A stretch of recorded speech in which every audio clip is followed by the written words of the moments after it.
ഈ വീഡിയോ വിവാദമായിട്ട് നിൽക്കുന്ന സമയത്ത് ഹൈക്കോടതി ഉത്തരവ് വന്നതിന് ശേഷം അനു സിത്താര പോസ്റ്റ് ചെയ്തിട്ടുണ്ടല്ലോ, ഇപ്പോഴും ഉണ്ടല്ലോ അവരുടെ അക്കൗണ്ടിൽ അത്. എന്നിട്ട് അതൊന്നും ആരും പ്രതികരിക്കാൻ വരുന്നില്ല. ഈ ജീവിച്ചിരിക്കുന്ന ആർക്കാണ് നീതി കിട്ടിയത് നിങ്ങളൊന്ന് പറഞ്ഞോണ്ട. ഒരാളെ പറഞ്ഞാൽ മതി. വാ മുട്ടിപ്പോയോ? കാരണം മരണം വിട്ട് പോയിട്ട് പോലും മരിച്ച ആളെ അല്ല ഞാൻ നോക്കുന്നത്. തൊട്ടടുപ്പുറത്ത് ഈ കണ്ണന്റെ ഫോട്ടോ ഉണ്ടായിരുന്നു. അതാ ഞാൻ എൻ്റെ ലൈഫിൽ ചെയ്ത് സൂയിസൈഡ് അറ്റംപ്റ്റിന് ശ്രമിച്ചത് എന്തുകൊണ്ടാണെന്ന് വെച്ചാൽ, എത്ര വട്ടം ശ്രമിച്ചിട്ടുണ്ടായിരിക്കും? 3 പ്രാവശ്യം. നേരെ മറിച്ച് ആ സഹോദരൻ മരണപ്പെട്ടിട്ടില്ലെങ്കിൽ ചിന്തിതനെ സപ്പോർട്ട് ചെയ്യാൻ ഒരുപാട് ആൾക്കാർ മുമ്പോട്ട് വരികയായിരുന്നു. നിരന്തരം 2-3 സ്ത്രീകൾ ഡെയിലി എന്നെ വിട്ടിട്ടാണ് ജീവിക്കുന്നത്. ഇവർക്ക് എന്നെ കുറിച്ച് പറഞ്ഞിട്ടില്ല, അന്നത്തെ ദിവസം ഉറക്കം വരൂല. കൃഷ്ണനെ കടലാസ് മാലയിട്ട് അപമാനിച്ചു എന്ന് പറഞ്ഞിട്ടാണ്. ഞാൻ ചോദിക്കട്ടെ, എങ്ങനെയാ ഈ കടലാസ് മാലയിട്ട് അപമാനിക്കലാവ്? ഞാൻ ഹരേ കൃഷ്ണ മന്ത്രം അതിൽ എഴുതിയിട്ടുണ്ട്. ദേവസ്വം അഡ്മിനിസ്ട്രേറ്റർക്ക് എന്നോട് ഭയങ്കര ദേഷ്യ. ഗുരുവായൂർ അഡ്മിനിസ്ട്രേറ്റർക്ക് എന്തിന്റെ കേടാന്ന് എനിക്കറിയൂല. ജീവിച്ചിരിക്കുമ്പം കിട്ടാത്ത നീതി നമുക്ക് മരിച്ചു കഴിഞ്ഞതിന് ശേഷം കിട്ടും. പക്ഷെ മരണം ഒന്നിനും ഒരു പരിഹാരമല്ല. എന്നിട്ട് ജീവിച്ചിരുന്നിട്ട് എന്തെങ്കിലും പരിഹാരം കിട്ടിയോ? എനിക്ക് വരുന്ന കോളുകളും മെസ്സേജുകളും ഒക്കെ 99.9% മുസ്ലിം നാമധാരികളാണ്. സമൂഹത്തിന്റെ മുമ്പിൽ ഹസ്ബൻഡിന്റെ വീട്ടുകാരൊക്കെ പറയുന്നത് അവളെ ഭയങ്കരമായിട്ട് ഞങ്ങൾ സപ്പോർട്ട് ചെയ്യുന്നതെന്നാണ് പറയുന്നത്. പക്ഷെ ഞാൻ സത്യസന്ധമായിട്ട് പറയാച്ചാൽ ഞങ്ങൾ ആരും വീട്ടിൽ കയറ്റാറില്ല. ഓക്സിജൻ മൊബൈൽ ഉത്സവം. മൊബൈൽ വിൽപ്പനാനന്തര സേവനത്തിന് 100% guarantee. EMI, cash back, exchange ഓഫറുകൾക്ക് പുറമെ അത്യുഗ്രൻ സമ്മാനങ്ങളും. Think mobile, think Oxygen. Oxygen, the smartphone expert. പലയിടത്തും നമ്മളിന്ന് സംസാരിച്ച് വന്ന ഇത്രയും നേരത്ത് ചേച്ചി ഭയങ്കര റിപ്പീറ്റഡ്ലി പറയുന്ന കാര്യങ്ങളാണ്. കുറച്ച് സ്ത്രീകൾക്ക് പ്രശ്നമാണ്. സ്ത്രീകൾ നമ്മളൊരു സ്ത്രീയാണ്, സ്ത്രീക്ക് ശത്രു സ്ത്രീ തന്നെയാണ്. സത്യമാണ്. അത് പണ്ടങ്ങാണ്ടും കാരണവന്മാർ പറഞ്ഞു വെച്ചത് ഈ ഒരു അച്ചട്ടാന്ന് പറഞ്ഞൊരു സംഭവമാണ്. എനിക്ക് നിങ്ങൾ സോഷ്യൽ മീഡിയയിൽ എടുത്ത് നോക്കേണ്ടി, നിരന്തരം 2-3 സ്ത്രീകൾ ഡെയിലി എന്നെ വിട്ടിട്ടാണ് ജീവിക്കുന്നത്. ഇവർക്ക് എന്നെ കുറിച്ച് പറഞ്ഞിട്ടില്ല, അന്നത്തെ ദിവസം ഉറക്കം വരൂല. എന്നിട്ട് പറയും ഞങ്ങൾ യൂട്യൂബിൽ നിന്ന് വരുമാനം മേടിക്കുന്നത് അവള് കാരണമൊന്നുമല്ല എന്ന്. പക്ഷെ എന്നെ കുറിച്ച് മാത്രമേ അവർ പറയുള്ളൂ. 24 hours എന്നെ കുറിച്ച് ഒരു 4 വീഡിയോസ് എങ്കിലും ഡെയിലി എന്നെ കുറിച്ച് പോസ്റ്റ് ചെയ്യണം. അത് കണ്ട് സൂഹിക്കാനും ആൾക്കാരുണ്ട്. അത് എൻ്റെ മതത്തിലുള്ള ആൾക്കാരാണ്. നമ്മൾ എൻ്റെ മതം, ഞാൻ മതം ഉപേക്ഷിച്ചതാണെങ്കിലും നമ്മൾ ജനിക്കായിട്ട് നമുക്ക് പറഞ്ഞു വരുമല്ലോ നമ്മൾ എങ്ങനെ വന്നു എന്നുള്ളത്. അതിൽ എനിക്ക് എൻ്റെ മതം എന്ന് തന്നെ വേറൊരു ഒഴിവില്ല. അവിടെ അങ്ങനെ പറയാൻ പറ്റുള്ളൂ. ഇപ്പം ഗുരുവായൂരിലെ കേസ് ഹൈക്കോടതി ഇടപെട്ടു. വീണ്ടും ഒരു ഇഷ്യൂ ഉണ്ടായ സമയത്ത് ഓൺലൈൻ മാധ്യമങ്ങളിൽ വന്നൊരു തലക്കെട്ടുണ്ട്, ജസ്ന ഹൈക്കോടതിക്ക് പുല്ലുവിലയല്ലേ നൽകുന്നതെന്ന്. അത് ഓല് തന്നെ അങ്ങ് ഇതാക്കി. എനിക്ക് ഒന്നാമത് വിദ്യാഭ്യാസത്തിൽ അവിടെ എനിക്ക് പറ്റിപ്പോയൊരു മിസ്റ്റേക്ക് എന്താണെന്നറിയോ? അവിടെ എഴുതി വെച്ചിട്ടുള്ള ഒരു വാചകമുണ്ട്, വിവാഹ ചടങ്ങിനും അവിടുത്തെ അമ്പല വിശ്വാസത്തിനും ആ 2 സമയത്തും അവിടെ ഫോട്ടോഗ്രാഫി അലോഡാണെന്ന് പറഞ്ഞിട്ടുണ്ട്. അപ്പൊ ഞാൻ അമ്പലത്തിൽ ഉത്സവത്തിന് പോകുമ്പം ഹരേ കൃഷ്ണ മാല ഉണ്ടാക്കിയിട്ടുണ്ടായിരുന്നു. അപ്പൊ ഇവര് ഹൈക്കോടതിയിലേക്ക് കൊടുത്തത് എന്താണെന്നറിയോ? കൃഷ്ണനെ കടലാസ് മാലയിട്ട് അപമാനിച്ചു എന്ന് പറഞ്ഞിട്ടാ. ഞാൻ ചോദിക്കട്ടെ, എങ്ങനെയാ ഈ കടലാസ് മാലയിട്ട് അപമാനിക്കലാവ്? ഞാൻ ഹരേ കൃഷ്ണ മന്ത്രം അതിൽ എഴുതിയിട്ടുണ്ട്. അപ്പൊ അതൊരു വെറുമൊരു കടലാസ് ആണോ? അത് ഈ ഒരു പ്രമുഖ ഭക്തനായിട്ടുള്ള ഒരു അഡ്വക്കേറ്റ് ആണ് അത് കൊടുത്തത്. ഞാൻ വ്യക്തമായിട്ട് എഴുതുന്നത് തൊട്ടിട്ട് മാല കോർക്കുന്നത് വരെ ഫുള്ളായിട്ട് ഞാനത് പോസ്റ്റ് ചെയ്തൊരു സംഭവമാണ്. ഞാൻ അതുപോലെ വ്രതം എടുത്ത് ഇറച്ചി മീനും കൂട്ടാതെ ആണ് ഈ ഒരു ഹരേ കൃഷ്ണ എഴുതിയത്. അപ്പം നമ്മളൊരു കടലാസിനെ എനിക്ക് വേണമെങ്കിൽ കൃഷ്ണനാക്കി മാറ്റാം, നിനക്ക് വേണമെങ്കിൽ അതൊരു കഴബയാക്കി മാറ്റാം, നമ്മുടെ ക്യാമറാമാന് വേണമെങ്കിൽ അതൊരു യേശുവിനെ ആക്കി മാറ്റാം, എന്തും ആക്കാം നമുക്കൊരു കടലാസ് കിട്ടിയാല്. ആ കടലാസ് നമ്മുടെ കയ്യിൽ കിട്ടുവോളും എന്താക്കണമെന്നുള്ളത് പിന്നെ നമ്മളുടെ തീരുമാനമാണ്. അതേപോലെ ഞാൻ ഹരേ കൃഷ്ണ മന്ത്രം എഴുതിയ ഒരു മാലയാണത്. അതൊരിക്കലും കടലാസ് മാലയല്ല. അവരെന്നിട്ട് ഹൈക്കോടതിയിലേക്ക് കൊടുത്തു, കടലാസ് മാലയിട്ട് കണ്ണനെ അപമാനിച്ചു എന്ന് പറഞ്ഞിട്ടാണ് എന്നെ കുറിച്ച് കേസ് കൊടുക്കുന്നത്. അപ്പം അങ്ങനെ എനിക്ക് ഹൈക്കോടതിയിൽ നിന്ന് ഇനി വീഡിയോ റിപ്പീറ്റ് ചെയ്യാൻ പാടില്ല എന്ന് പറഞ്ഞ് ഞാൻ ഇത് വന്നു. പിന്നീട് ഞാൻ നടയിൽ കൂടെ നടന്നു പോകുന്നത് ആരോ ഒരാളെടുത്ത് പോസ്റ്റ് ചെയ്തു. ഇത് ഡൗൺലോഡ് ചെയ്ത് ദേവസ്വം അഡ്മിനിസ്ട്രേറ്റർക്ക് എന്നോട് ഭയങ്കര ദേഷ്യ. ഗുരുവായൂർ അഡ്മിനിസ്ട്രേറ്റർക്ക് എന്തിന്റെ കേടാന്ന് എനിക്കറിയൂല. അപ്പോൾ ഈ ആള് എന്താക്കിയെന്നറിയോ? ഈ പോസ്റ്റ് ചെയ്തത് എടുത്തുങ്ങാൻ കേസ് കൊടുത്തു. ആരാ അപ്പൊ എന്താ ആരുടെ അക്കൗണ്ടിൽ നിന്ന് അത് പോസ്റ്റ് ചെയ്തേക്കുന്നത്? അവിടെയും ചോദ്യം മാർക്ക് വരണം. അപ്പം സ്വന്തം അറിവോടെ എടുത്ത വീഡിയോ അല്ല. അല്ല, ഓക്കെ. നിങ്ങൾ പ്രമുഖ മാധ്യമങ്ങളൊക്കെ റിപ്പോർട്ട് ചെയ്തൊരു വാചകം നിങ്ങൾ ശ്രദ്ധിച്ചിട്ടുണ്ടായിരുന്നു. ജസ്റ്റ് ഞാൻ ഈ വിഷയം പ്രശ്നമായപ്പോൾ ആ വീഡിയോ ഡിലീറ്റ് ചെയ്തു എന്ന് പറഞ്ഞു. ഞാൻ എൻ്റെ അക്കൗണ്ടിൽ നിന്ന് ഒരു വീഡിയോ ഡിലീറ്റ് ചെയ്തിട്ടില്ല. എൻ്റെ അക്കൗണ്ടിലുള്ളതൊക്കെ എപ്പോഴും അവിടെ തന്നെ ഉണ്ട്. ഇവർക്ക് എൻ്റെ അക്കൗണ്ട് ചെക്ക് ചെയ്തിട്ട് അങ്ങനെ ഒരു വീഡിയോ കിട്ടിയില്ല. താനാണെങ്കിലും അമ്പലത്തിൽ പോകുമ്പോൾ വീഡിയോ എടുത്ത് പോസ്റ്റ് ചെയ്യലില്ലേ? ഞാൻ ഫോട്ടോയും വീഡിയോസ് ഒക്കെ എടുക്കാറുണ്ട്. പക്ഷെ അതിൽ വരുന്നൊരു മാറ്റം എന്താണെന്നറിയോ? നമ്മള് ഒരു സോഷ്യൽ നോമിനെ ബ്രേക്ക് ചെയ്തിട്ടല്ല. ഞാനും ബ്രേക്ക് ചെയ്തിട്ടല്ലായിരുന്നു ചെയ്തത്. പക്ഷെ അത് താങ്കൾ ചെയ്യുമ്പോൾ അത് ഓൾറെഡി ഒരു പ്രശ്നമായി നിൽക്കുമ്പോൾ നമ്മുടെ മതമാണ് അവിടെ ഞാൻ ജനിച്ചു വളർന്നു വന്ന മതമാണ് പ്രശ്നം. നീയല്ല അവിടെ പ്രശ്നം. ഇപ്പഴും ഗുരുവായൂർ അമ്പലം നടയിൽ വെച്ചിട്ട് എത്ര ആൾക്കാർ റീൽസ് എടുത്തിട്ട് എന്തിന് ഈ ഒരു വിഷയം ഭയങ്കര കത്തി നിൽക്കുന്ന സമയത്ത് അനു സിതാര വീഡിയോ പോസ്റ്റ് ചെയ്തിട്ടുണ്ടല്ലോ. ഈ വീഡിയോ വിവാദമായിട്ട് നിൽക്കുന്ന സമയത്ത് ഹൈക്കോടതി ഉത്തരവ് വന്നതിന് ശേഷം അനു സിതാര പോസ്റ്റ് ചെയ്തിട്ടുണ്ടല്ലോ. ഇപ്പോഴും ഉണ്ടല്ലോ അവരുടെ അക്കൗണ്ടിൽ അത്. എന്നിട്ട് അതൊന്നും ആരും പ്രതികരിക്കാൻ വരുന്നില്ല. അന്ന് തന്നെ ഈ രണ്ടാമത് വിവാദമായ സമയത്ത് തന്നെ അവിടുന്ന് വേറൊരു മുസ്ലിം കുട്ടി വീഡിയോ എടുത്തിട്ടുണ്ടായിരുന്നു. അത് അമ്പല നടയെന്ന് നന്ദനത്തിലെ സിനിമ ഇതൊക്കെ ഇട്ടിട്ട് ഭയങ്കരമായിട്ട് ഇട്ടിട്ട് വീഡിയോ എടുത്തിട്ടുണ്ടായിരുന്നു. അമ്പല നടയെന്ന് അമ്പലം അവിടെ നടപ്പന്തലും അല്ല, അമ്പലത്തിന്റെ നേരെ മുമ്പെന്നായിട്ട് അത് അവർ പരാതി കൊടുത്തു. അവിടെ മറ്റു മതസ്ഥർ വരുമ്പോഴാണ് അവർ വിശ്വാസം കൊണ്ട് വരികയാണെങ്കിൽ വിശ്വാസം പ്രാർത്ഥിച്ച് പോയിക്കോട്ടെ ആയിരിക്കും. പക്ഷെ ഒരുപാട് ആൾക്കാർ അവിടുന്ന് വീഡിയോ എടുക്കുന്നുണ്ട്. അവരുടേതായിട്ട് ഞാൻ ഇപ്പം നിങ്ങൾക്ക് വേണമെങ്കിൽ കാണിച്ചു തരാം. ആ അഡ്മിനിസ്ട്രേറ്റർക്ക് ഞാൻ തെളിവ് സഹിതം അയച്ചു കൊടുത്തു. എൻ്റെ വിഷയം വന്നതിന് ശേഷം ആ ഒരു പ്രശ്നം കഴിഞ്ഞ് 24 hours ആയിട്ടില്ല.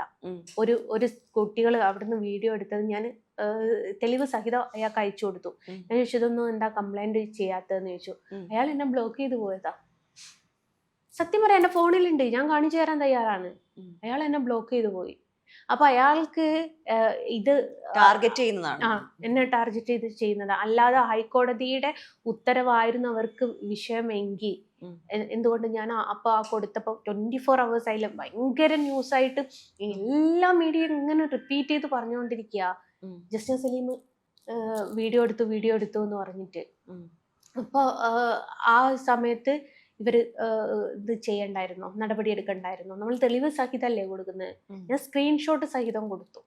കണ്ണൻ സഹായിച്ച് ജീവിച്ചുകൊണ്ടിരിക്കുന്ന ഒരാള് അങ്ങനെയൊക്കെ പറഞ്ഞുകൊണ്ടിരിക്കുമ്പോഴും പല സമയത്തും ജീവിതത്തിൽ സൂയിസൈഡ് പോലുള്ള കാര്യങ്ങൾ അറ്റംപ്റ്റ് ചെയ്തിട്ടുണ്ടെന്നിട്ട് അതെന്താണ്? അത് എന്തുകൊണ്ടാണ് അങ്ങനെ ഒരു ഫേസിലേക്ക് നമ്മൾ പോകുന്നത്? അല്ല, ഞാൻ എൻ്റെ ലൈഫിൽ ചെയ്ത സൂയിസൈഡ് അറ്റംപ്റ്റിന് ശ്രമിച്ചത് എന്തുകൊണ്ടാന്ന് വെച്ചാല് എത്ര വട്ടം ശ്രമിച്ചിട്ടുണ്ടായിരിക്കും? 3 പ്രാവശ്യം. എന്തുകൊണ്ട്? അതെന്തുകൊണ്ടാന്ന് ചോദിച്ചാല് ഇയാൾ എന്നോട് ചോദിച്ചു പിന്മാറാൻ താല്പര്യമുണ്ടോന്ന്. ഞാൻ പറഞ്ഞൊരു വാക്കുണ്ട്, പിന്മാറുന്നുണ്ടെങ്കിൽ അന്ന് എൻ്റെ മരണമായിരിക്കുന്നു. ആദ്യമായിട്ട് ഞാൻ സൂയിസൈഡ് അറ്റംപ്റ്റിന് ശ്രമിക്കുന്നത് ഞാൻ കുട്ടിക്കാലം തൊട്ടേ ബഹുമാനിച്ചൊരു വ്യക്തി, എൻ്റെ സഹോദരൻ തുല്യമായിട്ടുള്ള, നമുക്ക് രക്തബന്ധത്തിൽ തന്നെ ഉള്ള ആൾക്കാർ സഹോദരന്മാരാവണമെന്നില്ല. ഉമ്മയുടെ അനിയനും ഏട്ടനും ആ ഒരു ബന്ധത്തിൽ നമ്മൾ സഹോദരൻ സഹോദരിമാരായിട്ടാണ് കണക്കാക്കുക. അപ്പൊ എൻ്റെ ഒരു സഹോദരൻ എന്നോട് വിളിച്ചു പറഞ്ഞു, നീ ഇപ്പം ചെയ്യുന്ന ജോലിനെക്കാട്ടിലും എത്രയോ നല്ലതാണ് വേശ്യാവൃത്തി, നീ അതിന് പോട്, നിനക്ക് വേണേൽ ഞാൻ സഹായം ചെയ്യാം, നിനക്ക് എവിടെ പോകണമെന്നുണ്ടെങ്കിൽ ഞാൻ കൊണ്ടുപോവാന്ന് പറഞ്ഞു. 2-3 ദിവസം എനിക്ക് മനസ്സിന് വല്ലാണ്ട് അലട്ടി. 3-ാം ദിവസം പിടുത്തം വിട്ടുപോയി. കാരണം ഞാൻ ഒരു വേശ്യാവൃത്തി എന്ന് പറയുന്നത് നമ്മുടെ സമൂഹത്തിലെ ഏറ്റവും മോശപ്പെട്ട ജോലിയായിട്ടാണ് കണക്കാക്കുന്നത്. അതിനേക്കാട്ടിലും മോശപ്പെട്ട ജോലിയാണ് ഞാൻ ചെയ്യുന്നതെന്ന് പറയുമ്പോൾ നമ്മൾ മാനസികമായിട്ട് പെട്ടെന്ന്, എന്നെ പോലുള്ള ഒരാൾ അന്നൊന്നും ഇത്രയും തൻ്റെടവും ഗഡ്സും അല്ലെ അത്രയും പുറം ലോകമായിട്ട് വലിയ പരിചയമില്ലാത്ത ഒരാൾ, സോഷ്യൽ മീഡിയയിൽ അങ്ങനെ ആക്റ്റീവ് അല്ല. ഇന്നൊക്കെയാണെങ്കിൽ ഞാൻ ബോടാ പുല്ലേ നീ നിന്റെ കാര്യം നോക്കടാന്ന് പറയായിരുന്നു. പക്ഷെ അന്ന് എനിക്ക് പറയാൻ എനിക്ക് അറിയില്ലായിരുന്നു. 2018-ലോ 2019-ലോ കണ്ട ഞാൻ നേരെ കൈ മുറിച്ചു. പക്ഷെ ചത്തില്ല, കാലം ലീവായി. രണ്ടാമത് എന്നെ ഹണി ട്രാപ്പുകാരിയാക്കി വരുത്തി തീർക്കാൻ ശ്രമിച്ചു. അന്നപ്പോ ഞാൻ പിന്മാറി കൊടുക്കല്ല ചെയ്തത്. നമ്മള് എന്നെ ഈ ഹണി ട്രാപ്പുകാരിയാക്കാൻ ശ്രമിച്ചതും ഈ കൃഷ്ണന്റെ പേര് വെച്ചിട്ട് തന്നെയാണ്. എൻ്റെ ലൈഫിൽ എന്ത് നടന്നിട്ടുണ്ടോ അതിൻ്റെയൊക്കെ മുമ്പിൽ ഈ കണ്ണന്റെ പേര് വന്നിട്ടുണ്ട്. 5-ാം വയസ്സ് തൊട്ടിട്ട് ഞാൻ അനുഭവിക്കുന്ന ഒരു കാര്യമാണത്. എന്തൊരു കാര്യം വന്നിട്ടുണ്ടോ, നല്ലതായാലും മോശമായാലും ഒക്കെ വന്നിട്ടുണ്ടോ, അതിന്റെ മുമ്പിൽ കണ്ണന്റെ പേര് വെച്ചിട്ടുണ്ട്. അപ്പൊ ഹണി ട്രാപ്പുകാരിയാക്കി വരുത്തി തീർക്കാൻ ശ്രമിച്ചപ്പോൾ ഞാൻ അവിടെ തീർക്കാനാണ് ശ്രമിച്ചത് തന്നെ. കാരണം നമുക്ക് വേറൊരു പ്രത്യേകത ഉണ്ട് നമ്മുടെ സമൂഹത്തിന്. ഈ അടുത്തൊരു വിഷയം നടന്നിട്ടില്ല, ഈ ഷിംജിതയുടെ വിഷയം. നേരെ മറിച്ച് ആ സഹോദരൻ മരണപ്പെട്ടിട്ടില്ല എങ്കിൽ ഷിംജിതയെ സപ്പോർട്ട് ചെയ്യാൻ ഒരുപാട് ആൾക്കാർ മുമ്പോട്ട് വരികയായിരുന്നു. ആ സഹോദരൻ മരണപ്പെട്ട, നമ്മളെ നിയമത്തിന് അങ്ങനൊരു പ്രത്യേകതയുണ്ട്. ജീവിച്ചിരിക്കുമ്പം കിട്ടാത്ത നീതി നമുക്ക് മരിച്ചു കഴിഞ്ഞതിന് ശേഷം കിട്ടും. ഇതിനു മുമ്പ് ഒരു സഹോദരൻ തൂങ്ങി മരിച്ചു, ഒരു ദിവ്യ എന്ന് പറഞ്ഞിട്ടുള്ളൊരു സ്ത്രീ കാരണം. നേരെ മറിച്ച് അവരൊന്നും മരണപ്പെട്ടിട്ടില്ലായിരുന്നു, ഈ സ്ത്രീ വശത്ത് നിൽക്കാനേ ആൾക്കാർ വരുള്ളായിരുന്നു. മരണത്തിലൂടെ നീതി കിട്ടാൻ വേണ്ടിയാണോ സൂയിസൈഡ് ചെയ്യാൻ ശ്രമിച്ചത്? പിന്നെ ആ പാവം എന്തിനാ ചേച്ചിയുടെ കാര്യം ചോദിച്ചത്. ആ നമുക്ക് അങ്ങനെ ഒരു സമൂഹത്തിന് നമ്മുടെ ഞാനൊരു കാര്യം ചോദിക്കട്ടെ, ഈ ജീവിച്ചിരിക്കുന്ന ആർക്കാണ് നീതി കിട്ടിയത്? നിങ്ങളൊന്ന് പറഞ്ഞോണ്ട, ഒരാളെ പറഞ്ഞാ മതി. വാ മുട്ടിപ്പോയോ? ഇല്ല, പല കേസുകളിലും നീതി കിട്ടിയിട്ടുള്ള പല പല ഇൻസിഡന്റുകളില്ലേ? പലതിലും നീതി കിട്ടിയിരിക്കുന്നു പറയാ. നിങ്ങൾ ഇല്ല, എല്ലാവർക്കും നീതി കിട്ടുന്നെന്ന് ഞാൻ പറയുന്നില്ല. 100-ൽ 1 കിട്ടുമായിരിക്കും, അല്ലേ? ഞാൻ അനുഭവിച്ചതാണത്, ഞാൻ പച്ചക്ക് അനുഭവിച്ചതാണ് ഞാനത്. നമ്മുടെ ലൈഫിലൊക്കെ നമുക്ക് ഒരു സ്ത്രീക്ക് ഏറ്റവും വേണ്ട മാനമാണ്. ഒരു മാനം പോയൊരു പെണ്ണ് സമൂഹത്തിലേക്ക് ഇറങ്ങി വന്ന് മാനം പോയി എന്ന് പറഞ്ഞിട്ടും ആ മാനം കെടുത്തിയ ആളുടെ കൂടെ നിൽക്കാനായിരുന്നു ഒരുപാട് ആൾക്കാരുണ്ടായിരുന്നത്, സ്ത്രീകൾ വരെ ഉണ്ടായിരുന്നത്. നേരെ മറിച്ച് ഞാൻ അവിടെ എൻ്റെ ജീവിതം അവസാനിപ്പിച്ചിട്ടുണ്ടായിരുന്ന എൻ്റെ പക്ഷത്ത് നിൽക്കാൻ സ്ത്രീയും പുരുഷനും വരുമായിരുന്നു. എൻ്റെ മാനം കെടുത്തിയവന് കൂടെ നിൽക്കാൻ ഇപ്പോഴും ആൾക്കാരുണ്ട്. മാനം പോയ എനിക്കും എൻ്റെ കുടുംബത്തിൻ്റെയും താങ്ങായിട്ട് നിൽക്കാൻ ആരും വന്നില്ല. ഞാൻ കുറ്റക്കാരിയായി. അപ്പൊ അതിനെക്കാട്ടും നമ്മൾ വീണ്ടും വീണ്ടും കുറ്റക്കാരിയാവുന്നതിനെക്കാട്ടും നല്ല സ്വയം അവസാനിപ്പിക്കുന്നതാണ്. അപ്പോഴെങ്കിലും നമ്മുടെ നീതിപീഠം നമുക്ക് മുമ്പിൽ നമുക്ക് നീതിയും ന്യായവും മേടിച്ചു തരും. ഇപ്പോഴും അങ്ങനെ വിശ്വസിക്കുന്നു. ഞാൻ വിശ്വസിക്കുന്നത് അങ്ങനെ. അപ്പൊ ഇനിയും സൂയിസൈഡ് ചെയ്യാൻ ശ്രമിക്കുമോ? നമ്മൾ അങ്ങനത്തെ ഒരു മരണം ഒന്നിനും ഒരു പരിഹാരമല്ല. ജീവിച്ചിരുന്നിട്ട് എന്തെങ്കിലും പരിഹാരം കിട്ടിയോ? ജീവിച്ച് കാണിക്കാന്നുള്ളത് ഞാൻ സമൂഹത്തിനോട് അലറി വിളിച്ചു പറഞ്ഞു, ഞാൻ ഹണി ട്രാപ്പുകാരിയല്ല. ആരെങ്കിലും വിശ്വസിച്ചോ? പക്ഷെ നേരെ മറിച്ച് ഞാൻ അന്ന് മരിച്ചിട്ടുണ്ടായിരുന്നെങ്കിലോ സത്യാവസ്ഥ അറിയാൻ ഒരുത്തനെങ്കിലും ആ കാതൊന്ന് വെച്ച് തരുമായിരുന്നു. ഒന്ന് കേട്ട് നോക്കാം, ഓള് മരണപ്പെട്ടില്ലേ, എന്തായിരുന്നു ഇതിന്റെ സത്യാവസ്ഥ എന്ന്. മറ്റ് ഓള് പറയുന്നത് കേൾക്കണ്ട, ഓള് കള്ളത്തരം മാത്രമേ പറയുള്ളൂ, ഓള് ഹണി ട്രാപ്പുകാരി തന്നെ എന്നേ പറയുള്ളൂ. അതാണ് ജീവിതവും ജീവൻ ഇല്ലാത്തതും ജീവനുള്ളതും തമ്മിലുള്ള വ്യത്യാസം. ഇത് 2ാമത്തെ സൂയിസൈഡ് അറ്റംപ്റ്റ്. 3ാമത്തത് ഈ റീസെന്റ് ഒന്ന് നടന്നിട്ടുണ്ട് ഈ ഗുരുവായൂരത്തെ വിഷയത്തിൽ. ഭയങ്കര സെൻസിറ്റീവ് ആണോ? തീർച്ചയായിട്ടും. കാണുന്ന എല്ലാവരും പറയും ഭയങ്കര ജാടയാണ്, ഭയങ്കര ഇതാണ്, അഹങ്കാരാണ് എന്നൊക്കെ പറയാറുണ്ട്. അല്ല, 2 മക്കളുള്ളതല്ലേ. ഇപ്പം നമ്മളെപ്പോഴും പല പല സിറ്റുവേഷൻ എത്തുമ്പോൾ നമ്മുടെ ഭാഗത്ത് ശരിയുണ്ടെന്ന് നമ്മൾ വിശ്വസിക്കുന്നുണ്ടെങ്കിൽ ഒരു പരിധിവരെ നമ്മളുടെ ജീവനും നമ്മളെ ആശ്രയിച്ച് ജീവിക്കുന്നവരുടെ ജീവനും വേണ്ടി നമ്മൾ നമ്മുടെ ജീവൻ പിടിച്ചു നിർത്താൻ ശ്രമിക്കാറുണ്ട്. അപ്പം ഒരിക്കലും ഈ 2 ചെറിയ പിള്ളേരാണ്, സൂയിസൈഡ് ചെയ്യാൻ പാടില്ല. അവർക്ക് ഞാനൊരു കാര്യം ചോദിക്കട്ടെ, അവർക്ക് വേണ്ടിയിട്ട് ഞാൻ പിടിച്ചു നിന്നു എന്ന് വെക്കുക, നമ്മളിപ്പം അവരെ വെച്ചിട്ടാണല്ലോ ഇയാൾ പറഞ്ഞത്. അപ്പൊ നാളെ ഒരിക്കൽ സ്കൂളിൽ പോകുന്ന സമയത്ത് നിന്റെ ഉമ്മ ഹണി ട്രാപ്പുകാരിയാണല്ലോ അല്ലേ എന്ന് പറയുന്ന ഒരു വാക്ക് എൻ്റെ മക്കൾ കേൾക്കുന്നതാണോ നല്ലത്, ഒരു ഉമ്മയില്ലാത്ത മക്കളായിട്ട് ജീവിക്കുന്നതാണോ നല്ലത്? നമുക്ക് അങ്ങനെ ഒരു പേരുദോഷം ഉണ്ടെങ്കിൽ അത് നമ്മൾ മാക്സിമം അത് മാറ്റാൻ വേണ്ടി ശ്രമിച്ചല്ലോ. നിയമപരമായിട്ടൊക്കെ ശ്രമിച്ചു. എനിക്ക് നീതി കിട്ടിയിട്ടില്ല. ഞാൻ സൂയിസൈഡിന് ശ്രമിക്കുന്നതിന് മുമ്പ് ഞാൻ പറഞ്ഞു ഇന്ന വ്യക്തികൾ കാരണമാണ്, ഇന്നേ വരെ അവർ അറസ്റ്റ് പോലും ചെയ്തിട്ടില്ല. ആ സംഭവം നടന്നിട്ട് കുറെ കാലമായി, ഭയങ്കര വിവാദമായിട്ടുണ്ടായിരുന്നു ആ സൂയിസൈഡ് അറ്റംപ്റ്റ്. പക്ഷെ ഈ പിള്ളേരെ ഒറ്റയ്ക്കാക്കി പോകുന്നതിൽ അപ്പൊ തെറ്റില്ല. ഞാൻ പിള്ളേരൊറ്റക്കാവുന്നതിനേക്കാട്ടിലപ്പുറം ഞാൻ നിരപരാധിയാണ് എന്നുള്ളത് എൻ്റെ പിള്ളേരും കൂടി അല്ലെ സമൂഹവും അവർക്കും കൂടി വേണ്ടിയിട്ടാണ് ഞാൻ നിരപരാധിത്വം തെളിയിക്കുന്നത്. മറ്റേ ഒരു സൂചി മോഷ്ടിച്ചാലും ATM കുത്തി പൊട്ടിച്ചാലും കള്ളം തന്നെയാണെന്ന് കേട്ടിട്ടുണ്ടോ? അതേപോലെയാണ് തെറ്റ് ചെയ്യാത്ത ഒരാളാ തെറ്റുകാരി എന്ന് മുദ്ര കുത്തുമ്പം അത് എന്നെ മാത്രമല്ല, എൻ്റെ മാതാപിതാക്കളാ, എൻ്റെ മക്കളാ, എൻ്റെ ഭർത്താവിനെ, ഇവരെയൊക്കെ ബാധിക്കുന്നുണ്ടത്. ഞാൻ ഒരാൾ അവസാനിച്ച് നിന്നാൽ അവർക്കൊക്കെ തലയുയർത്തി നടക്കാം. ഞാനൊരു വ്യക്തി അണഞ്ഞു പോയാൽ അവരൊക്കെ ആളി കത്താൻ പറ്റും. നേരെ മറിച്ച് ഞാൻ അണയാതെ നേരെ മറിച്ച് സംഭവിക്കുന്നെങ്കിലോ, നേരെ മറിച്ച് സംഭവിക്കുകയാണെങ്കിലോ, ഇപ്പം നമ്മൾ അണഞ്ഞു എന്നിരിക്കെ ആ കൂട്ടത്തിൽ അവരും അണഞ്ഞു പോയാൽ എന്ത് ചെയ്യും? അവരണയില്ല. അവരണഞ്ഞു പോയാൽ എന്ത് ചെയ്യും? അവരണയാതിരിക്കാനല്ലേ അപ്പൊ ഞാൻ പറഞ്ഞത് അല്ല, അവരണയാതിരിക്കാനല്ലേ അവർക്ക് അവരുടെ പപ്പയുണ്ട്, അവർക്ക് ഗ്രാൻഡ്മ ഉണ്ട്, ഗ്രാൻഡ് പപ്പയുണ്ട്. അമ്മ ഒന്നിനും പകരമാവൂല. പക്ഷെ അമ്മ തെറ്റുകാരി ആയിട്ട് ജീവിക്കുന്നതിനെക്കാട്ടിലും നല്ലത്. തെറ്റുകാരി ആണെന്ന് അവർ വിശ്വസിക്കുന്നുണ്ട്. അവര് വിശ്വസിക്കുന്നില്ലല്ലോ. പക്ഷെ അവരോട് ഓരോരുത്തർ ചെറിയൊരു ചോദ്യം ചോദിക്കുമ്പോൾ അതിനുള്ള ഉത്തരം കൊടുക്കാനും കൂടി അവര് ബോൾഡായിട്ട് അവര് വളരും. തീർച്ചയായും ഞാൻ ഒരിക്കലും മരണത്തെ പ്രോത്സാഹിപ്പിച്ച് ചേച്ചി അന്ന നീതി ഇട്ടിട്ട് എന്ന് പോയിട്ട് എന്തിനാ? എന്റെ മകൻ എന്നോട് ചോദിച്ചിട്ടുണ്ട്, എന്തിനാ അമ്മ മറ്റുള്ളവരെ ബോധിപ്പിക്കുന്നത്? അതെ, നീ ചോദിക്കേ. എന്റെ മോന് ചോദിക്കാൻ പ്രായമായ സമയത്ത് അവൻ ചോദിച്ചിട്ടുണ്ട്. 2019 അവന് ചോദിക്കാൻ പറ്റിയിട്ടില്ല, ഈ 2024 അവന് ചോദിക്കാൻ പറ്റിയിട്ടില്ല, 26 അവൻ ചോദിച്ചു. എന്തിനമ്മ 27 ചോദിക്കാൻ ഒരു അവസരം ഉണ്ടാക്കാതിരിക്കുക നിങ്ങള്? ഇല്ല വിചാരിക്കും. അല്ല, ഞാൻ പറഞ്ഞില്ല, ഞാൻ മനഃപൂർവ്വം ചെയ്യുന്നത്. കാരണം നമ്മളൊക്കെ വിശ്വസിക്കുന്നത് എന്താടോ, നമുക്ക് നീതി കിട്ടും, ന്യായം നമ്മുടെ ഭാഗത്തുണ്ടെങ്കിൽ എന്നല്ലേ. നമ്മുടെ ഭാഗത്ത് ന്യായം ഉണ്ടായിട്ടും നമ്മൾ നീതിപീഠത്തിന് മുമ്പ് എന്തിന് പോലീസ് സ്റ്റേഷനിൽ പോയിട്ട് എന്നെ 24 hours-ന്റെ ഉള്ളിൽ വീട്ടിൽ വന്ന് വിട്ടു പറഞ്ഞിട്ട് വോയിസ് റെക്കോർഡ് വരെ കൊണ്ടുവന്ന് ഞാൻ സ്റ്റേഷനിൽ പോയിട്ട്, എന്നിട്ട് SI പറഞ്ഞത് എന്താണെന്നറിയോ, ഓനൊന്നും ചെയ്യൂല, ഓൻ പേടിപ്പിക്കുകയുള്ളൂ. ഞാൻ ചോദിച്ചു, നിങ്ങൾക്കാണോ ഓർമ്മ? ഓൻ ചെയ്താൽ നിങ്ങൾ എന്താ പറയാ? അത് കേട്ടപ്പോൾ അയാൾ എന്തോ ഒന്നായിപ്പോയി. ഞാൻ അന്ന് കൊയിലാണ്ടി ന്യൂസുകാർക്ക് ഇന്റർവ്യൂവും കൊടുത്തതാണ്. പോലീസുകാർ അങ്ങനെയൊക്കെ പറയുന്നുണ്ട്. നാളെ ഞാൻ ഇല്ലാണ്ടായ ഈ പോലീസുകാർ തന്നെ വേണം വീട്ടിൽ വന്നിട്ട് അന്വേഷിക്കാനേ. അതിനെക്കാട്ടി നല്ല അവർക്ക് എന്തെങ്കിലും നടപടി എടുക്കുന്നതാണ്. അത് കേട്ടപ്പോ അവര് കേസ് അവിടെ എന്റെ FIR വിട്ടില്ല, ഒരു പരാതി വാങ്ങിയിട്ട് എനിക്കൊരു റെസീറ്റ് തന്നിട്ട് പോകുന്നു. അപ്പൊ ഒരുപാട് ഇങ്ങനെ വധഭീഷണികൾ വരാറുണ്ട്. ഇപ്പൊ ഞാൻ എന്താ ചെയ്യാറെന്നറിയോ, ഈ ഷിംജിത ചെയ്തൊരു സംഭവം ഉണ്ടല്ലോ, സോഷ്യൽ മീഡിയ പോസ്റ്റ് ചെയ്യാന്ന് പറയുന്നത്, അതേപോലെ ഞാൻ ചെയ്യുന്നൊരു പരിപാടിയാണത്. എനിക്ക് വരുന്ന ബുദ്ധിമുട്ടുകൾ ഈ പറഞ്ഞ തെറി വിളിച്ചിട്ട് കുറേ എണ്ണം വരും, തോന്നിവാസം വിളിച്ചിട്ട് കുറേ എണ്ണം വരും, ഭീഷണിയായിട്ട് കുറേ എണ്ണം വരും.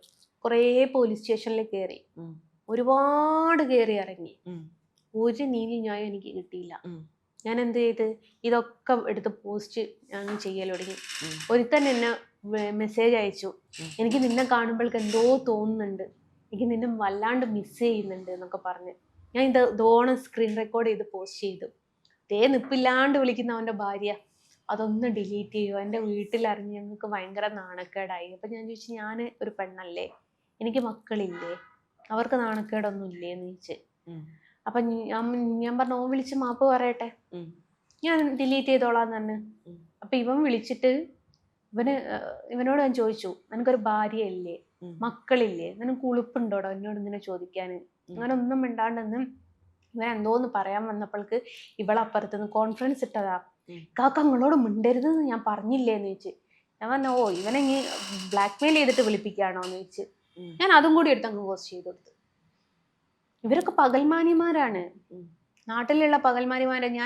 എനിക്ക് വരുന്ന കോളുകളും മെസ്സേജുകളും ഒക്കെ 99.9% മുസ്ലിം നാമധാരികളാണ്.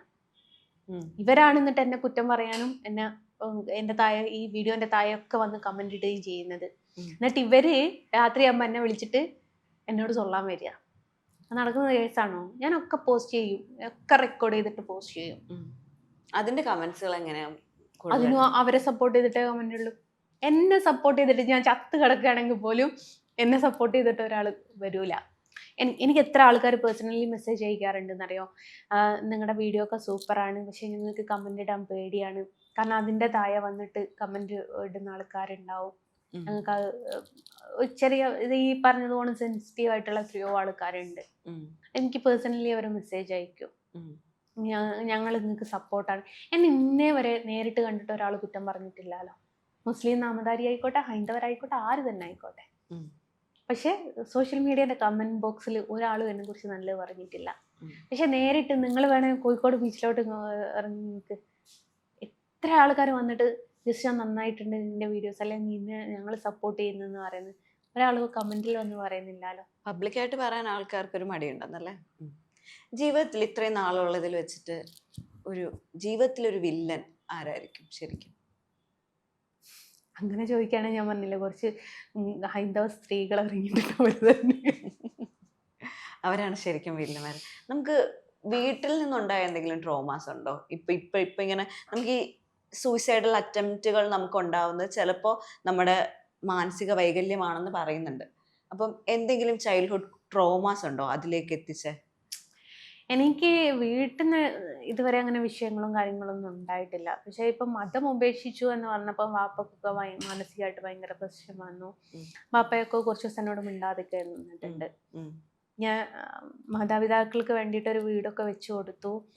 ആ വീട് വെച്ചു കൊടുത്ത സമയത്താണ് ഞാൻ വീട്ട് ഹൗസ് വാമിങ് കഴിഞ്ഞ സമയത്താണ് ഞാൻ പ്രഖ്യാപിക്കുന്നത്, ഇനി എനിക്ക് മതം എന്നുള്ള ലേബല് വേണ്ട, മനുഷ്യനായിട്ട് ജീവിക്കാനാണ് ആഗ്രഹം എന്ന് പറഞ്ഞിട്ട്.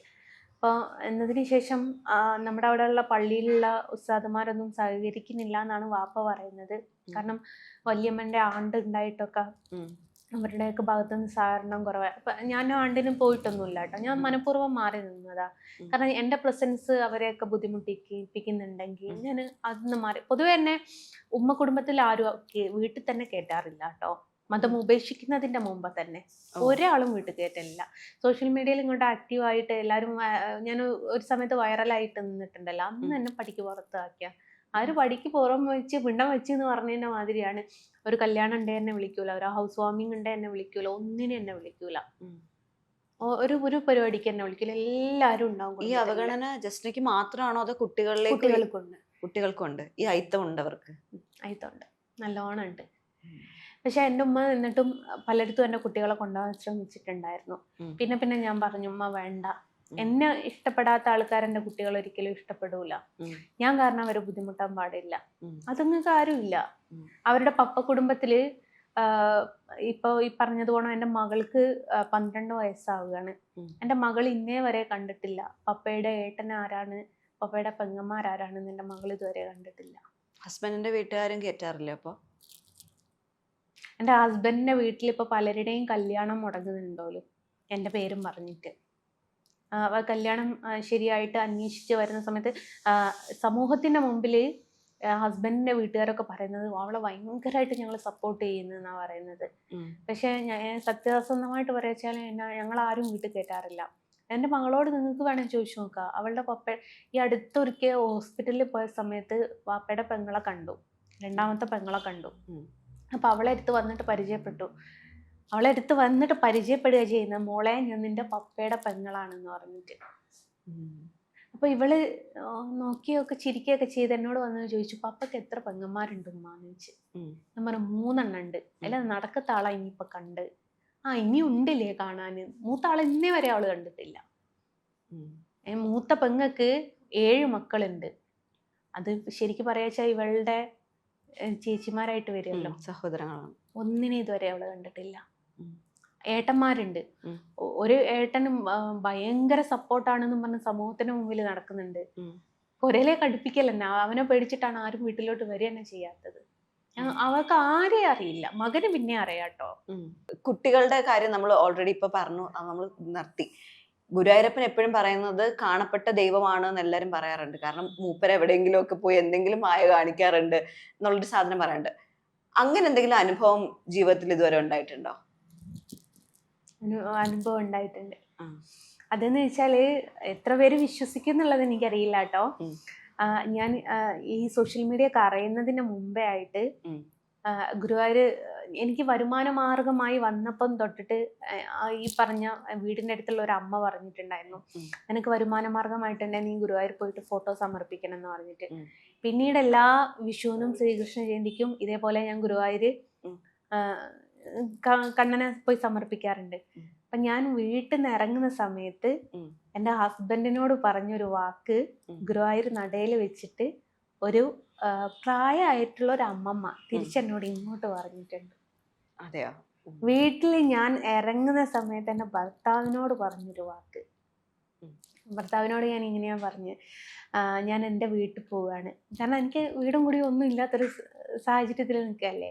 ഞാൻ എൻ്റെ വീട്ടിൽ പോവുകയാണ്, ഞാൻ വരൂല കേട്ടോ എന്ന് പറഞ്ഞ് എൻ്റെ ഭർത്താവിനോട് പറയാം. അപ്പം ഞാൻ എന്നെ കളിയാക്കുകയും ചെയ്തു, ഓ ആയിക്കോട്ടെ എന്ന്.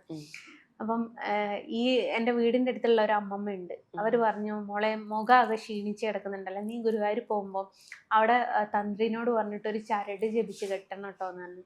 അപ്പം ഞാൻ ഇവർ പറഞ്ഞതുകൊണ്ട് ഞാൻ അവിടെ സെക്യൂരിറ്റിനോട് ചോദിച്ചു, അവരോട് ഒരു ചരട് തരുമോ എന്ന് ചോദിച്ചു. മോള് കുഞ്ഞാണ്. അപ്പം അവർ ചരട് ആദ്യം വന്ന് തരൂല എന്ന് പറഞ്ഞു. അങ്ങനെ ഞങ്ങൾ പോയിട്ട് ആ നടപ്പന്തലിൽ കൂടെ നടക്കുമ്പോൾ സെക്യൂരിറ്റി ഓടി വന്നിട്ട് പറഞ്ഞു ചരട് മേടിച്ചു കൊണ്ട് തരാൻ പറഞ്ഞു. അങ്ങനെ ചരട് മേടിച്ച് ഇങ്ങോട്ട് പോയി. അത് കഴിഞ്ഞ് ഞാൻ കുറേ സമയം കഴിഞ്ഞിട്ടും ഇല്ലാന്നപ്പോഴേക്ക് നട അടച്ചു. ഒരു 2-3 തവണ ഞാൻ ഈ നടപ്പന്തലിൽ കൂടി അങ്ങോട്ട് പോവുക, വണ്ടിൻ്റെ അടുത്ത് എത്തുമ്പോൾ തിരിച്ചിങ്ങോട്ട് തന്നെ വരിക, ഇങ്ങനെ കളിക്കുക. ലാസ്റ്റിൽ ഫൈനലി ഞാൻ പറഞ്ഞു നമ്മൾ പോവുക, ഇനി എനിക്ക് നിൽക്കാനാകുന്നില്ല, മോളാണ് ഇങ്ങനെ കരഞ്ഞുകൊണ്ടിരിക്കുക. അപ്പം ഞാൻ ചെരുപ്പ് ഊരിയിട്ടെടുത്ത് ചെരുപ്പിടുമ്പോൾ ഒരു അമ്മമ്മ അവിടെ ഉണ്ട്. എന്നോട് ചോദിച്ചു പ്രാർത്ഥിച്ചോന്ന് ചോദിച്ചു. അവൻ പ്രാർത്ഥിച്ചു എന്ന്. ഞാൻ പറഞ്ഞു തലയിൽ ഇങ്ങനെ ആക്കിയിട്ട് പറഞ്ഞിട്ട് ഞാൻ പറഞ്ഞു പ്രാർത്ഥിക്കണേ അമ്മമ്മേന്ന് പറഞ്ഞു. ആയിക്കോട്ടെ എന്നും പറഞ്ഞു. അത് കഴിഞ്ഞ് കാറിൻ്റെ അടുത്ത് എത്താൻ നേരത്താണ് ഇതേപോലെ സെക്യൂരിറ്റി തന്ത്രി ഈ നൂല് ജപിച്ച് തന്നിട്ടുണ്ട്, ഒന്ന് വാങ്ങിക്കോളി എന്ന് പറഞ്ഞ്. അപ്പോൾ ഓല അവിടെ കാത്തു നിൽക്കുകയാണ്. ഞാൻ ചെരുപ്പ് ഈ ഊരിടുന്നിടത്ത് ഈ അമ്മമ്മ ഉണ്ട്. എന്നോട് ഒറ്റ ചോദ്യം, പറഞ്ഞതുകൂടെ പോകാൻ പറ്റുന്നില്ലല്ലേ എന്ന് പറഞ്ഞ്. ഞാൻ ഇവരെ ഒരു നോട്ടം നോക്കി, ആ നൂല് വെച്ച് കാണിക്കുന്ന പോലെ ഒരു നോട്ടം നോക്കി. ഞാൻ ഓടിപ്പോയി ഈ ചരട് മേടിച്ച് തിരിഞ്ഞു നോക്കിയപ്പോൾ ഞാൻ ആ അമ്മമ്മനെ കണ്ടിട്ടില്ല. ഞാൻ പറഞ്ഞ ആ ഒരു വാക്ക്, ഞാൻ എൻ്റെ വീട്ടിൽ പോവുകയാണ്, തിരിച്ചു പോരൂല. അന്ന് അവിടെ നിന്ന് തിരിച്ചെന്നോട് ചോദിച്ചു പറഞ്ഞത് വേണം പോകാൻ പറ്റുന്നില്ലല്ലേ. അതെന്താന്ന് എനിക്ക് തന്നെ അറിഞ്ഞൂടാ. ചിലർക്കത് നമ്മൾ ഉണ്ടാക്കി പറയുന്നതായിട്ട് തോന്നുന്ന പോലെ ഉണ്ടാവും. ചിലർ പറയും കണ്ണൻ്റെ എല്ലാ വിലാസങ്ങളാണ്. പലരും എന്നോട് പറഞ്ഞിട്ട് എനിക്ക് പല ബുദ്ധിമുട്ടുകളും വരുന്നത് കണ്ണൻ്റെ പരീക്ഷണമാണ്, കപടഭക്തിയായിട്ടാണ്. അങ്ങനെയാണെങ്കിൽ ആരൊക്കെ കപടഭക്തിയാണെന്ന് പറയണം? നമ്മുടെ ചിത്രചേച്ചി ഞാൻ പറയാം. വേറൊരാളെ പറഞ്ഞാൽ ഇനി കണ്ണൻ്റെ അത്രയും അടുത്ത ഒരാളെ പറഞ്ഞു എന്ന് പറഞ്ഞിട്ട് അടുത്ത ഞാൻ ഹൈക്കോടതിയിലേക്ക് പോകാൻ കൊണ്ട് പറ്റാത്തതുകൊണ്ട് നമുക്ക് ചിത്രചേച്ചിനെ തന്നെ ഇതാക്കാം. അത്രമേൽ കൃഷ്ണഭക്തിയല്ലേ. ഒരേ ഒരു മകളെ കൊടുത്തു, കണ്ണൻ തന്നെ തിരിച്ചു കൊണ്ടുപോയില്ലേ. അപ്പോൾ ചിത്രചേച്ചിയൊക്കെ കപടഭക്തിയായിട്ടാ? ചിത്രചേച്ചിനെ അറിയാത്തതായിട്ട് ആരും ഇല്ലല്ലോ. അപ്പോൾ ഞാൻ കപടഭക്തിയായിട്ടാണോ? കപടഭക്തിയായിട്ടല്ല, നമുക്ക് തരുന്ന പരീക്ഷണങ്ങളാണ്, ഭഗവാന്റെ ലീലാവിലാസങ്ങളാണല്ലെന്ന് ചിന്തിക്കാൻ ആർക്കും തോന്നുന്നില്ല. അതാരും ഉൾക്കൊള്ളുന്നില്ല. അവർക്ക് കപടഭക്തിയാക്കാനാണ് ഇഷ്ടം. എന്തായാലും സമൂഹത്തിന്റെ ഇപ്പോഴത്തെ കാഴ്ചപ്പാടുകളൊക്കെ എന്തെങ്കിലും എത്രയും വേഗം മാറട്ടെ. അല്ലെങ്കിൽ എന്താണോ സത്യം ആ സത്യത്തിന്റെ കൂടെ സമൂഹവും ദൈവവും നിൽക്കട്ടെ എന്ന് ഞാൻ പറഞ്ഞ് നമുക്ക് ഈ ഒരു സംസാരം അവസാനിപ്പിക്കാൻ തോന്നുന്നു. ആൻഡ് വീണ്ടും റിപ്പീറ്റ്ലി പറയാണ്, ആത്മഹത്യ ചെയ്യാതിരിക്കുക, പിള്ളേർക്ക് വേണ്ടിയും സ്വന്തം ജീവന് വേണ്ടിയും ജീവിതത്തിന് വേണ്ടിയിട്ടും ജീവിക്കുക. And thank you so much. ഇനി കാണുമ്പോൾ ഹാപ്പി ആയിട്ട് തന്നെ ഇരിക്കട്ടെ. ഞാൻ എപ്പോഴും ഹാപ്പി ആയിട്ട് എല്ലാവരും കണ്ടിട്ടുള്ളൂ. കരഞ്ഞിട്ട് വളരെ ചുരുക്കം ആൾക്കാരെ കണ്ടിട്ടുള്ളൂ. ചിരിക്കാൻ 100 പേര് നമ്മുടെ കൂടെ വരും, കരയാൻ ആരും വരൂല. എൻ്റെ ജീവിതം എന്നെ പഠിപ്പിച്ച പാടാണ്. ആരും വരൂല നമ്മളുടെ അവിടെ. ഒരു കോമഡി പറഞ്ഞു നോക്ക്, നിങ്ങളൊക്കെ ചിരിക്കാൻ കൂടും. ഞാൻ അവിടെ കുത്തിന്ന് കരഞ്ഞാൽ നിങ്ങളുടെ ആരുടെങ്കിലും കണ്ണുനീർ തുള്ളി വെള്ളം വരുമോ? വരൂല. അതാണ് ജീവിതം. അപ്പൊ ഇത്രയും പറഞ്ഞുകൊണ്ട് നമുക്ക് ഇവിടെ വൈൻഡപ്പ് ചെയ്യാം. എല്ലാവർക്കും നമസ്കാരം. Thank you so much. Oxygen mobile ഉത്സവം. മൊബൈൽ വിൽപ്പനാനന്തര സേവനത്തിന് 100% guarantee. EMI, cash back, exchange ഓഫറുകൾക്ക് പുറമെ അത്യുഗ്രൻ സമ്മാനങ്ങളും. Think mobile, think Oxygen. Oxygen, the smartphone expert.